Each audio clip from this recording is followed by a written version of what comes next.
लक्ष्य कोचिंग तारानगर के YouTube channel पर मैं प्रमोद पारिक आप सबका हार्दिक स्वागत करता हूँ। आज संस्कृत की क्लास में मैं आपके साथ साझा करूँगा वर्ण विचार। वर्ण, सबसे पहले हम पढ़ेंगे वर्ण क्या है। वर्ण भाषा की सबसे छोटी इकाई। भाषा समझने के लिए हमें यदि उसको लिखित रूप में व्यक्त करेंगे और उच्चारण के आधार पर हम देंगे तो वर्णों की आवश्यकता हमें पड़ेगी। वर्ण दो प्रकार के होते हैं, एक तो हुआ अच और एक हुआ हल। हम सबसे पहले पढ़ेंगे इनको अच और हल दो प्रकार से व्यक्त क्यों किया गया। अच संस्कृत की जो व्याकरण है वो पाणिनि के द्वारा है और पाणिनि ने भगवान शंकर की तपस्या करके जो वर्णों का ज्ञान प्राप्त हुआ उनको महेश्वर सूत्रों के माध्यम से उन्होंने बताया। महेश्वर सूत्र 14 होते हैं। एक बार थोड़ा सा महेश्वर सूत्रों से अच और हल का ज्ञान पढ़ेंगे। पहला सूत्र है अयम, दूसरा सूत्र है रील, तीसरा सूत्र है ए ओम, चौथा सूत्र है आई औच। ये चार सूत्र है। इनमें देखो पहला सूत्र प्रथम वर्ण है ए और चौथे सूत्र का अंतिम वर्ण है च। ऐसे च तक के जो वर्ण है उनको अच कहा गया। इनका उच्चारण स्वतंत्र होता है। प्रत्येक सूत्र के अंत में जो अलंत वर्ण दिया गया है यह केवल प्रत्यार निर्माण के काम आता है। प्रत्यार क्या होता है? प्रत्यार, अब हम ऐसे चैतक के जो वर्ण हैं इनको यदि लिखेंगे तो हमें पूर्ण रूप से लिखना पड़ेगा। इसको यदि छोटे रूप में व्यक्त करना है तो वो प्रत्यार होता है। छोटे रूप में व्यक्त करने के लिए अंतिम में जो वर्ण है उसका प्रयोग किया जाता है। तो जो ऐसे और जो चैतक के जो वर्ण थे उनको क्या कहा गया? अच कहा गया। फिर आगे पांचवा सूत्र शुरू होता है, वो है हयवरट। छठा सूत्र है लर्ण, सातवां सूत्र है यम गणनम,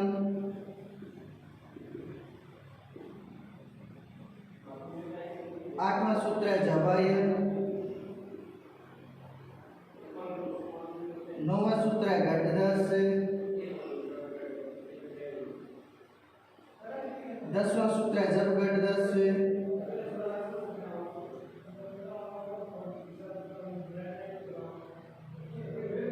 11वां सूत्र है खे फे, छे ठे ठे, चे टे ते वे। 12वां सूत्र है कपाय।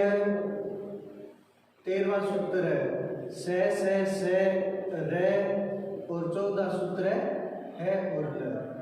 अब पांचवें सूत्र का प्रथम वर्ण है और 14वें सूत्र का अंतिम वर्ण है ले।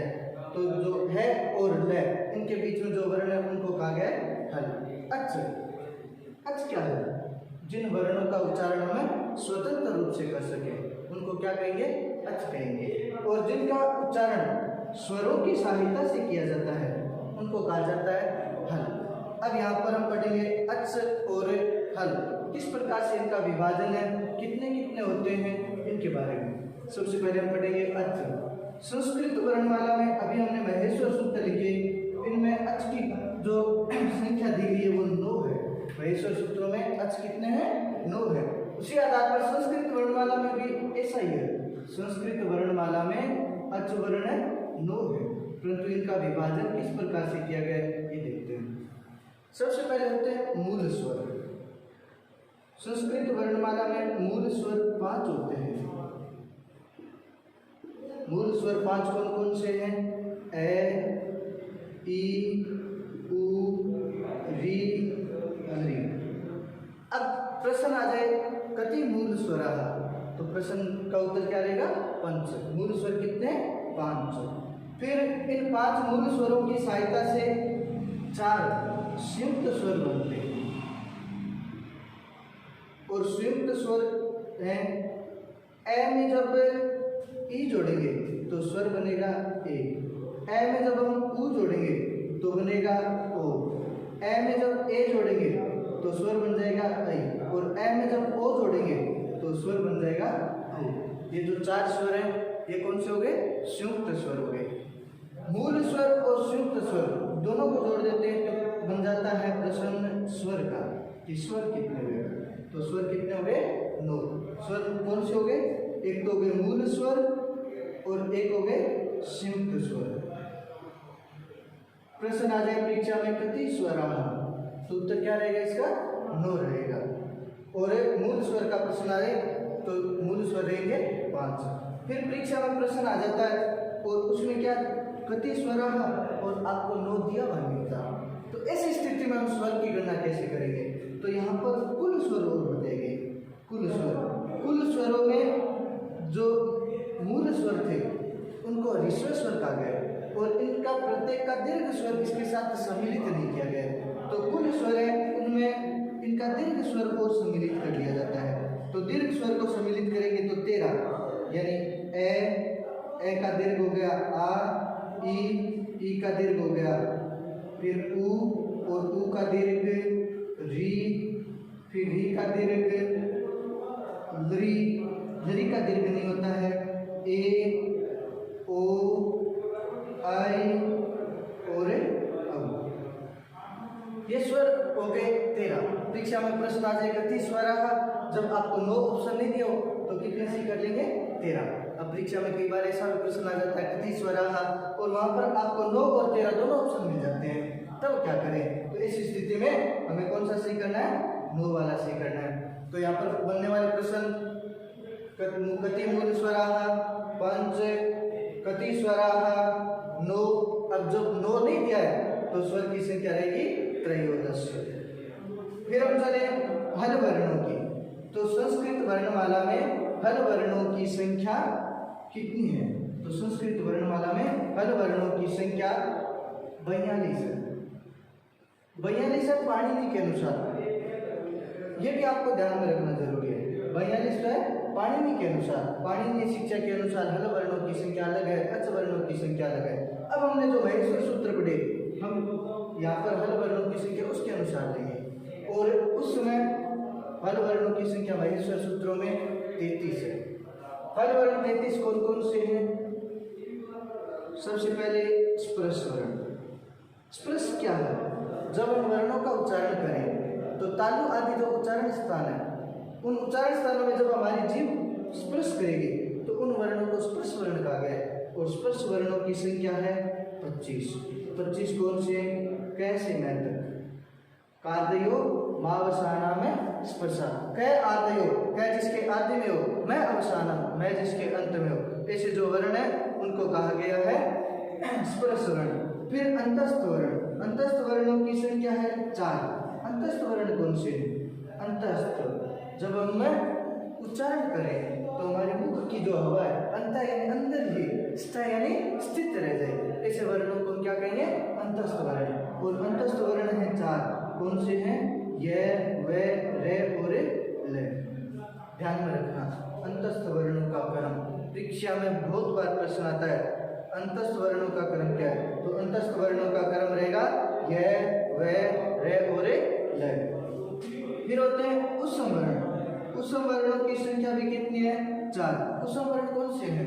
उत्सम वर्ण है जब हम वर्णों का उच्चारण करें तो हमारे मुख की जो हवा है उष्मा वो तेज निकले, तो उनको उत्सम वर्ण, गर्म हवा निकलेगी उनको उत्सम वर्ण। और उत्सम वर्ण है से और है। अब अंतस्थ वर्णों का क्रम हिंदी के अनुसार थोड़ा सा परिवर्तित है, इसी कारण क्या करते हैं परीक्षा में ना उत्सम वर्णों का भी प्रश्न पूछ लेते हैं। और उत्सम वर्ण है उनका क्रम ये रहता है से और है। इसका भी आप ध्यान में रखोगे, ये प्रश्न है उस समय भी हम गलत करने की कोशिश नहीं करेंगे। से है। प्रश्न परीक्षा में ये भी आ सकता है स्पर्श वर्ण कितने हैं? 25। अंतस्थ वर्ण कितने हैं? 4। उत्सम वर्ण कितने हैं? 4। तो हल वर्ण कितने हो गए? 33। और स्वर वर्ण होते हैं 9। तो यहाँ पर प्रश्न हो गया कुल कितने वर्ण है? तो संस्कृत वर्णमाला में कुल वर्ण, और संस्कृत वर्णमाला में कुल वर्णों में एक तो स्वर और एक हल व्यंजन जोड़ देते हैं। स्वर है 9 और हल वर्ण है 33, तो कुल वर्ण कितने हो गए? 42 हो गए। अब हम पढ़ेंगे पाणिनि के अनुसार और पढ़ लेते हैं। पाणिनि ने जो वर्ण है उनकी संख्या इस प्रकार से निर्धारित किया है। पाणिनि ने अच वर्ण बताए 21 या 22 और हल वर्ण बताए 42। तो पाणिनि के अनुसार कुल वर्ण हो गए 63 या 64। प्रश्न आ जाए पाणिनीय शिक्षा अनुसार कति स्वराः, पाणिनीय शिक्षा के अनुसार कितने स्वर हैं? तो 21 या 22। एक विंशति ही द्वाविंशति वा। हल वर्णों का पूछ ले तो हल वर्ण 42 यानी त्रिचत्वारिंशत्। आज कुल कितने वर्ण हैं? तो 63 और 64, त्रिषष्टि चतुष्षष्टि वा, 63 या 64। अब हम पढ़े 21, 22 और 42, 63, 64 ये कौन से होंगे? पढ़े 21, 22 अच वर्ण कौन से हैं? सबसे पहले हम पढ़े अच और हल। इनका उच्चारण और मात्रा के आधार पर दो प्रकार से विभाजन है। एक तो मात्रा के आधार पर है और एक उच्चारण के आधार पर। उच्चारण बोलने के लिए हो गया, मात्रा लिखने के आधार पर हो गया। तो सबसे पहले हम पढ़े अच वर्ण और अच वर्ण मात्रा के आधार पर कितने प्रकार के हैं? तो अच वर्ण मात्रा के आधार पर 3 प्रकार के हैं। 3 प्रकार कौन कौन से हैं?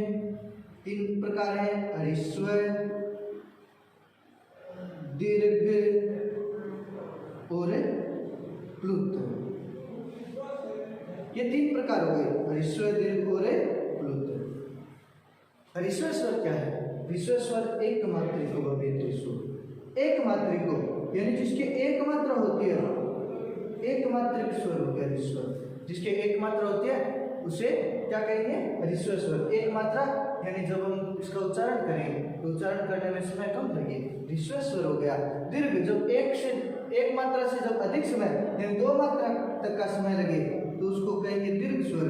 और दीर्घ को कहा जाता है द्विमात्रिक। उसके बाद आता है प्लुत स्वर।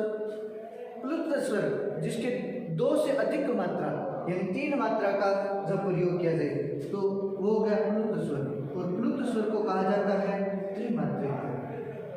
हम अपने घरों में देखते हैं, घरों में जो फोटो लगी होती है उस फोटो के ऊपर ओम लिखा हुआ होता है। उस समय जैसे ह्रस्व स्वर है, ह्रस्व स्वर लिखने के लिए हमने एक मात्रा प्रयोग कर ली, जैसे ए एक ह्रस्व स्वर है। जब हम दीर्घ स्वर लिखेंगे द्विमात्रिक, जैसे आ हो गया। अब इसी स्वर को यदि प्लुत लिखना है तो प्लुत कैसे लिखेंगे? तो प्लुत लिखने के लिए इसके आगे हिंदी का 3 लिखा हुआ होता है। अभी मैंने बताया ना फोटो होती है और उसके ऊपर ओम लिखा होता है और वो उस प्रकार से होता है। अब फोटो के ऊपर जो ओम है इसमें ये ओ ऊ नहीं है, बहुत सारे ऊ पढ़ जा रहे हैं इसको या ई पढ़ लेते हैं इसको। ये न ऊ है और न ई है। ये क्या है? हिंदी का 3 है। ये एक संख्या है। ये संख्या किस काम आ रही है? ये प्लुत स्वर की गणना करवाने के लिए। अब जब हम इसका उच्चारण करेंगे तो हमें थोड़ा लंबा उच्चारण करना पड़ेगा इसका, तब इसका प्लुत स्वर की गणना के साथ माना जाएगा। तो उच्चारण के आधार पर और मात्रा के आधार पर हम पढ़े थे। तो मात्रा के आधार पर अच वर्ण के कितने प्रकार हैं? 3 प्रकार, ह्रस्व, दीर्घ और प्लुत। ह्रस्व स्वर को एक मात्रिक कहा जाता है, दीर्घ को द्विमात्रिक कहा जाता है और प्लुत स्वर को क्या कहा जाता है? त्रिमात्रिक कहा जाता है। आपको प्रश्न पूछा जाए अब यहाँ पर कि ह्रस्व स्वर कितने हैं, दीर्घ स्वर कितने हैं और प्लुत स्वर कितने हैं? तो ह्रस्व स्वर है 5, दीर्घ स्वर है 8 और प्लुत स्वर है 8 और 9। अब यहाँ पर ह्रस्व स्वर 5 कौन से? तो जो मूल स्वर है वो ह्रस्व स्वर है और मूल स्वर थे ए, ई, उ, री और ली। तो जो ह्रस्व स्वर है वो कौन से हो गए? मूल स्वर की हो गणना में। और दीर्घ स्वर, और दीर्घ स्वर है 8 कौन से? आ, दीर्घ ई, दीर्घ उ, दीर्घ री, फिर जो संयुक्त स्वर थे ए, ओ, आई, औ। इनकी संख्या हो गई 8। अब जो दीर्घ स्वर है उनकी गणना प्लुत स्वर में होगी। तो प्लुत स्वर लिखने के लिए प्रत्येक के आगे क्या करेंगे? हिंदी का 3, आ प्लुत, ई प्लुत, उ प्लुत, री प्लुत, ए प्लुत, ओ प्लुत, आई प्लुत और अब जब हम लिखेंगे प्लुत स्वर, तो जो दीर्घ स्वर थे उसके आगे हिंदी का 3 लिखने से प्लुत स्वर बन गया। इनकी संख्या हो गई 8। अब पाणिनि ने एक दीर्घ स्वर है उसको अलग से प्लुत माना है। अब जब अलग से प्लुत माना है तो उसकी गणना करेंगे, तब होगी संख्या 9। अब पाणिनि शिक्षा के अनुसार स्वर वर्णीय सुनिए। परीक्षा में ना प्रश्न ऐसा भी आ सकता है के स्वराः, स्वर कौन से हैं? तो इस स्थिति में हरिस्वर, दीर्घ और प्लुत जब तीनों एक साथ होंगे तब इनकी स्वर की गणना में आएगा। ये भी आप ध्यान में रखोगे। अब यहाँ पर जोड़े पाणिनि शिक्षा के अनुसार स्वर वर्ण कितने हैं? तो हो गए हरिस्वर स्वर 5, दीर्घ स्वर 8 और प्लुत स्वर हो गए 8 और 9। अब जोड़ेंगे 5 और 8 13 और 8 21 और 9 जोड़ेंगे तब हो गए 22। तो पाणिनि शिक्षा के अनुसार स्वर है वो 21 या 22। अब हम चले मात्रा के आधार पर। हमने पढ़ा यहाँ पर स्वर वर्ण 3 प्रकार के होते हैं, ह्रस्व, दीर्घ और प्लुत। साथ में ये भी पढ़ लेते हैं मात्रा के आधार पर हल वर्ण कितने प्रकार के हैं। तो मात्रा के आधार पर हम देखिए, जैसे हल वर्ण लिखे करके हमने यहाँ पर हलंत लगा दी, इसका मतलब है इसमें स्वर नहीं है, ये हल वर्ण है। अब हमने लिखा ना इसको, तो हलंत लगा करके लिख दो, चाहे ऐसे लिख दो, एक ही बात है। अब हम इसको लिखने में कहेंगे ये तो आधा लिखा हुआ है, आधा यानी इसकी मात्रा क्या है? अर्धमात्रिक है। तो याद रखना हल वर्ण को क्या कहा जाता है? हल वर्ण को कहा जाता है अर्धमात्रिक। परीक्षा में यह भी प्रश्न आ सकता है हल वर्ण की मात्रा होती है, तो इसका उत्तर क्या रहेगा? हल वर्ण की कितनी मात्रा होती है? हल वर्ण को कहा जाता है अर्धमात्रिक, आधी मात्रा होती है। अब हम देखें पाणिनि शिक्षा के अनुसार हल वर्ण कितने हैं। तो इससे पहले हम उच्चारण के आधार पर स्वर और व्यंजन भी पढ़ लेते हैं। तो उच्चारण के आधार पर स्वर वर्ण 3 प्रकार के होते हैं। एक होता है उदात्त, एक होता है अनुदात्त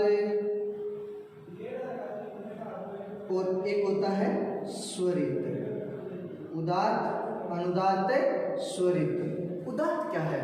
जब हम उच्चारण करें तो तालु आदि जो उच्चारण स्थान है उसमें जब ऊपर वाले भाग से बोला जाए तो उसको कहा जाता है उदात्त। उदात्त संज्ञा का एक सूत्र भी है, उच्चैर उदात्त है। ये उदात्त संज्ञा विधायक सूत्र है, उच्चैर उदात्त है। ये क्या कहता है? उच्चैर उदात्त है। जब हम उच्चारण करें तो जब उच्च भाग से बोला जाएगा तो हम उसको क्या कहेंगे? उदात्त कहेंगे। इनका प्रयोग वेदों में किया गया है और वेदों में इनके उच्चारण के लिए, इनका उच्चारण कैसे करना है इसको बताने के लिए इनके चिन्ह प्रयुक्त किए गए हैं। तो जो उदात्त है, उदात्त के कोई चिन्ह नहीं होता है। जो उदात्त स्वर है उसके कोई चिन्ह नहीं होता है। फिर अनुदात्त, अनुदात्त क्या है? तो जो तालु आदि उच्चारण स्थान है उनमें जब अधो भाग से ये नीचे वाले भाग से बोला जाए तो उसको कहेंगे मैं अनुदात्त। अनुदात्त संज्ञा का सूत्र भी है निचेर अनुदात्त है। निचेर अनुदात्त क्या कहता है? अनुदात्त संज्ञा करता है। ये अनुदात्त संज्ञा विधायक सूत्र है। और अनुदात्त स्वर यदि लिखा हुआ है तो उसके नीचे जैसे आड़ी पाई का चिन्ह होता है, इसके नीचे आड़ी पाई का चिन्ह, इसको आड़ी पाई बोलते हैं।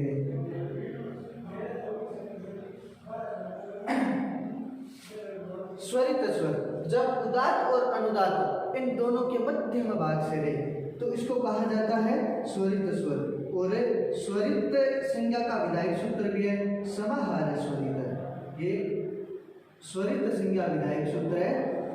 जब उदात्त और अनुदात्त दोनों का जब समाहार हो जाता है तो उसको स्वरित स्वर कहा जाता है। और स्वरित स्वर है उसके ऊपर इस प्रकार खड़ी पाई का चिन्ह लगाया जाता है।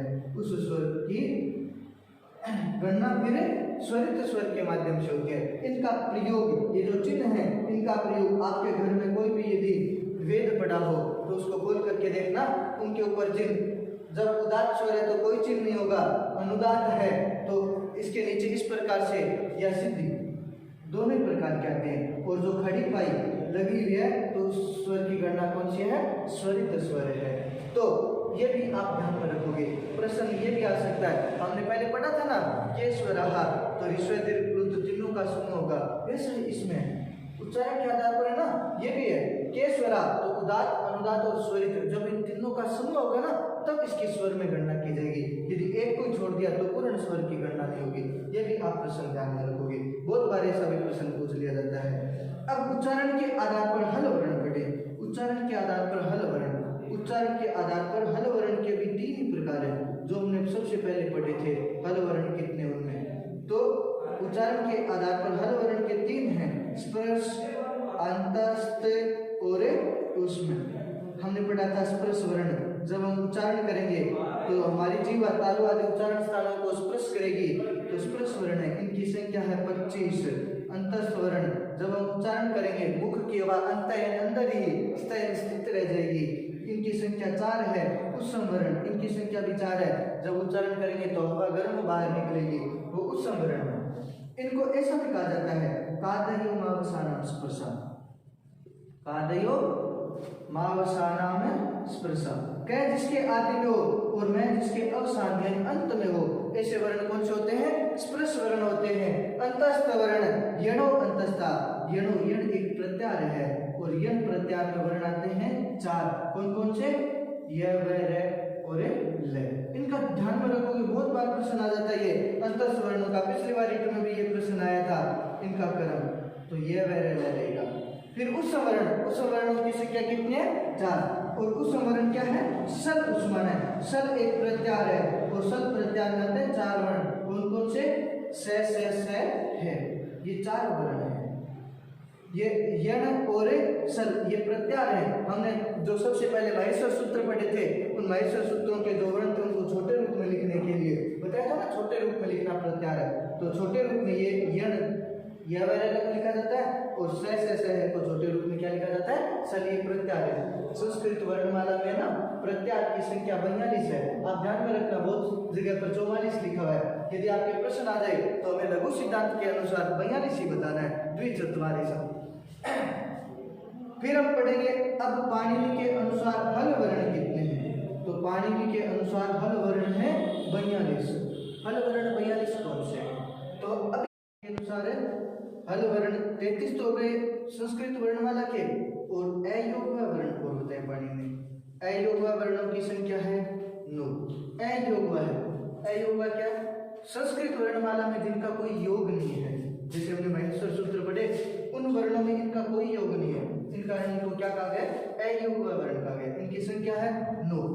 9 कौन कौन से हैं, 9 में एक तो पाणिनि ने बताए यम वर्ण, और यम वर्णों की संख्या है 4। यम वर्ण 4 कौन से हैं, प्रत्येक वर्ग के पहले, दूसरे, तीसरे और चौथे वर्ण के बाद जब समान वर्ण आए, जैसे ग आए तो ग के बाद ग आए, और उसके बाद जब 5वां वर्ण आए तो जो दूसरा वर्ण है उसको यम वर्ण कहा जाता है। जैसे उदाहरण देखें, उदाहरण है पल्लीकरणी, अब इसमें ग के बाद ग आ गया और फिर आ गया पंचम वर्ण में, तो जो दूसरा वर्ण लिखा गया इस वर्ण को क्या कहा जाता है, यम वर्ण कहा जाता है। ऐसे एक उदाहरण और है चक्खनतु, अब घ के बाद घ और फिर पंचम वर्ण आ गया, तो जो ये दूसरा घ है इसको क्या कहेंगे, यम वर्ण। एक उदाहरण है अग्नि, अब यहाँ पर घ के बाद घ और फिर आ गया पंचम वर्ण, तो ये जो दूसरा घ है इसको क्या कहेंगे, यम वर्ण। एक उदाहरण है घनंती, अब घ के बाद घ और फिर आ गया पंचम वर्ण, तो ये जो दूसरा घ है इसको हम क्या कह देंगे, यम वर्ण। तो यम वर्णों की संख्या हो गई 4। उसके बाद एक आता है अनुस्वार, एक आता है विसर्ग, उसके बाद एक है दुष्पृष्ठ वर्ण। दुष्पृष्ठ वर्ण क्या है, दुष्पृष्ठ वर्ण है इसका प्रयोग केवल वेदों में किया जाता है कि जब ड से पहले और जब ड के बाद में जो लिखा गया ना, ड से पहले और ड के बाद क्या जाए, स्वर आ जाए, तो इसको क्या कहेंगे, हमें दुष्पृष्ठ वर्ण कहेंगे। एक आता है जीवामूल्य वर्ण। जीवामूल्य वर्ण क्या है, जब हम वर्ण का उच्चारण करें तो जीवा के अग्र भाग से बोले जाएंगे उसको जीवामूल कहा जाता है। और ये होते हैं जब विसर्ग के बाद यदि क्या खाए तो जो विसर्ग है वो अर्ध विसर्ग में बदल जाता है, तो इसको पढ़ा जाता है अर्ध विसर्ग है, अर्ध विसर्ग है। इन दोनों वर्णों को, ये जो वर्ण है इनको जीवामूल्य वर्ण कहा जाता है। एक है उपधमानी वर्ण। और उपधमानी वर्ण कौन से हैं कि जब प और फ से पहले यदि अर्ध विसर्ग रहे तो उसको कहेंगे हमें उपधमानी वर्ण। तो इस प्रकार इनकी संख्या 4 यम वर्ण, अनुस्वार 5, विसर्ग 6, दुष्पृष्ठ 7, जीवा मूल्य 8 और उपधमानी 9। तो इस प्रकार कुल इनकी संख्या हो गई 9 और 33 42। तो पाणिनि के अनुसार हल वर्णों की संख्या कितनी है 42। पाणिनि के अनुसार कुल वर्ण कितने हैं तो कुल वर्ण 21 या 22 हो गए स्वर और 42 हो गए हल वर्ण। इनको जोड़े जब 21 मानेंगे तब तो हो गए 63 और जब 22 मानेंगे तब इनकी संख्या हो गई 64। अब हम पढ़े उच्चारण स्थान। प्रश्न उच्चारण स्थान कितने हैं तो ध्यान में रखना, आप ज्यादातर किताबों में उच्चारण स्थान की संख्या पढ़ोगे तो आपको 7 दी हुई मिलेगी। हम उच्चारण स्थान है एनसीईआरटी और आरबीएससी की जब किताबों में देखें तो उच्चारण स्थान कितने बताए गए 8 उच्चारण स्थान आए। उच्चारण स्थान कितने 8 हैं। उच्चारण स्थान कितने हैं 8 उच्चारण स्थान कौन कौन से हैं तो पहले उच्चारण स्थान पढ़ेंगे। उच्चारण स्थान पहला है कंठ, तालु, मूर्धा, दंता, दंता है दांत, ओष्ठ, होठ, नासिका,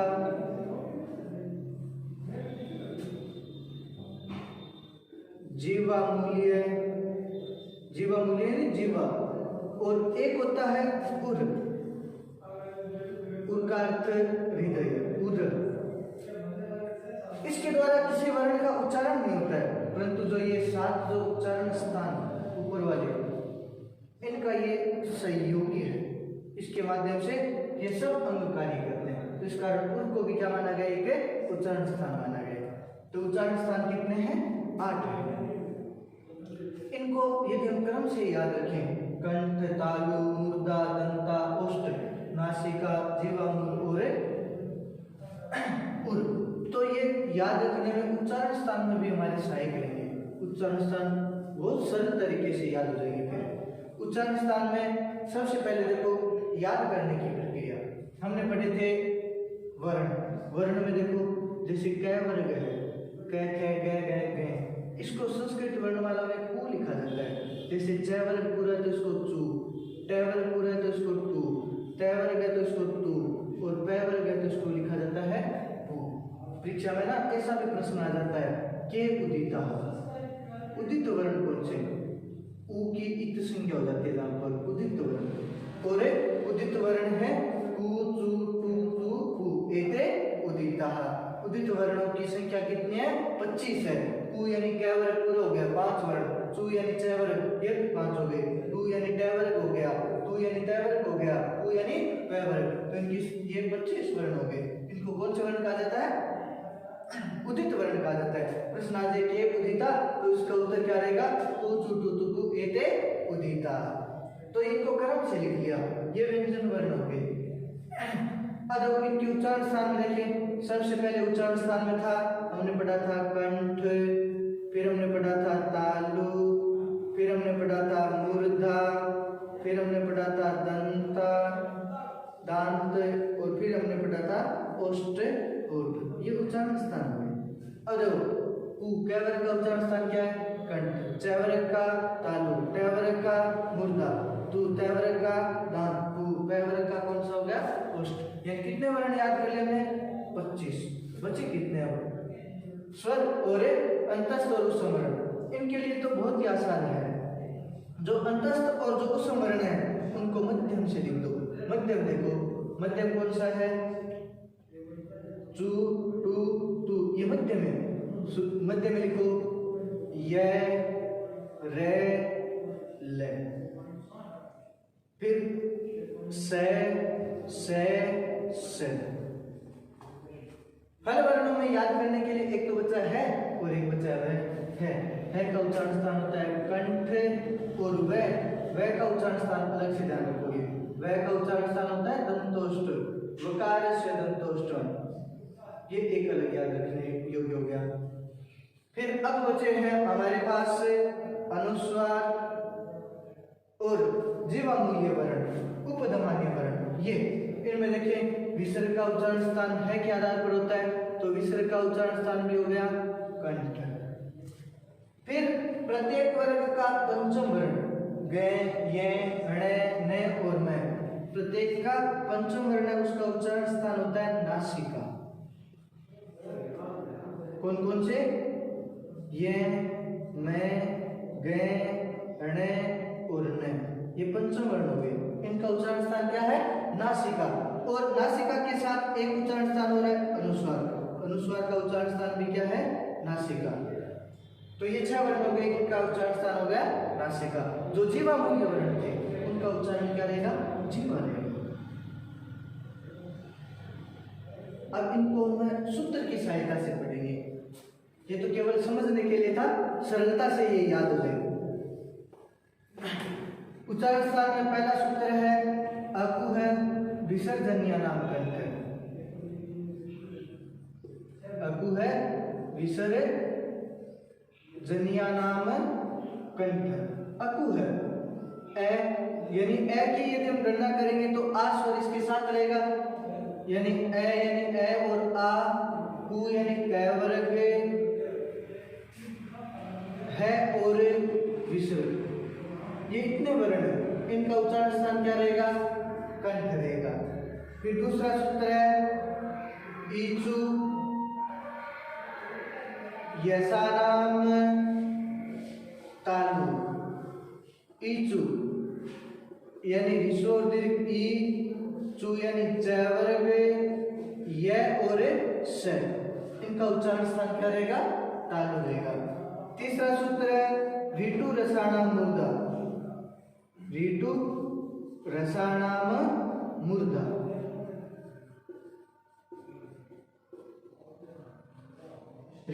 ऋस्व और दीर्घ दोनों, टू यानी ट वर्ग, रे और स, इनका उच्चारण स्थान क्या रहेगा? मूर्धा। उसके बाद है ऋतु लसानाम दंता। ऋतु, लृ का तो दीर्घ है ही नहीं, तू तय वर्ग फिर ल और स, इनका उच्चारण स्थान क्या होता है? दंता। आगे सूत्र है उपुप तमानिया नाम ओष्ठो। उपुप, ये जो उ है ये दीर्घ लिखा गया है, इसमें है उ, ऋषो और दीर्घ दोनों, पू, पू यानी पै वर्ग पूरा हो गया, और फिर यहाँ पर उ निकाल लिया तो बचा उपधमान्य वर्ण। और उपधमान्य वर्ण कौन से हैं? जब पै और पै से पहले क्या रहे? अर्ध विसर्ग, तो उसको उपधमान्य वर्ण। तो उनका उच्चारण स्थान क्या होता है? ओष्ठ। उ, पै वर्ग और उपधमान्य वर्ण, उनका उच्चारण स्थान हो गया ओष्ठ। उसके बाद छठा सूत्र यम गणनम नासिकाचर। ये, मैं, ग, ण, न, म, नासिकाचर। ये क्या कहता है सूत्र? ये च और क्यों लगाया? ये च इस कारण लगाया कि जो हमने पहले पढ़ा था प्रत्येक वर्ग के साथ भी पंचवर्ण का उच्चारण हो रहा था। तो जब आपकी परीक्षा में प्रश्न आ जाए और आपको पूछ ले कि जैसे मैं का उच्चारण स्थान कौन सा है, तो जब नासिका और ओष्ठ दोनों ऑप्शन मिले आपको, तो हम कौन सा सही करेंगे? नासिका वाला पहले सही करेंगे। ये ध्यान रखेंगे, प्रत्येक वर्ग का पंचवर्ण है उसका उच्चारण स्थान कौन सा होता है? नासिका होता है। जब आपको जैसे इसमें दे दिया, आपको ए में दे दिया ओष्ठ, ब में नासिका और स में दे दिया जैसे ए और ब दोनों, तो इस स्थिति में ए और ब दोनों को सही करेंगे। फिर सातवां सूत्र है ए दहितो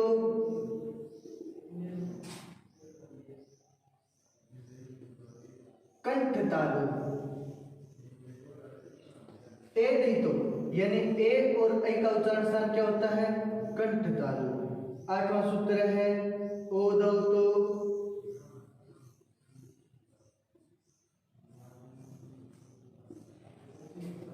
कंठोष्ठम। ओ और औ इन दोनों का उच्चारण स्थान क्या होता है? कंठोष्ठ। कंठ और ओष्ठ। आगे सूत्र है वकारस्य दंतोष्ठम। ध्यान में रखना, वह का बहुत बार प्रश्न आ जाता है परीक्षा में, वह का उच्चारण स्थान कौन सा है? तो वह का उच्चारण स्थान क्या रहेगा? दंतोष्ठ रहेगा। फिर अगला सूत्र है जीवामूलस्य जीवामूल्यम। जीवामूलस्य जीवामूल्यम, यानी जो जीवामूल्य वर्ण है, जीवामूल्य वर्ण कौन से हैं? क और ख से पहले जो अर्ध विसर्ग लगा उनको कौन से वर्ण कहा जाता है? जीवामूल्य वर्ण कहा जाता है। तो जीवामूलस्य जीवामूल्यम, जीवा के जो मूल भाग से बोले जाते हैं उनको कहेंगे जीवामूल्य वर्ण। और अंतिम नासिका अनुस्वार से, नासिका अनुस्वार से, यानी अनुस्वार का भी उच्चारण स्थान कौन सा होता है? नासिका होता है। याद रखना, हमने ये 11 सूत्र तो पढ़ लिए, परीक्षा में प्रश्न आ जाए कि उच्चारण स्थान कितने हैं, और हम ये 11 सूत्र है याद नहीं, बोलो सर ने तो 11 लिखा है, इधर 11 कर दिए। याद रखना उच्चारण स्थान की संख्या कितनी है? 8 है। अष्टो उच्चारण स्थानानि। आज हमने जो वर्ण विचार पढ़ा है इसमें परीक्षा में चाहे फर्स्ट ग्रेड की हो, चाहे सेकंड ग्रेड की हो, चाहे रीट की हो, 2 या 3 प्रश्न यहाँ तक पूछ लिए जाते हैं। तो आप इसको थोड़ा सा ढंग से तैयार करेंगे। धन्यवाद।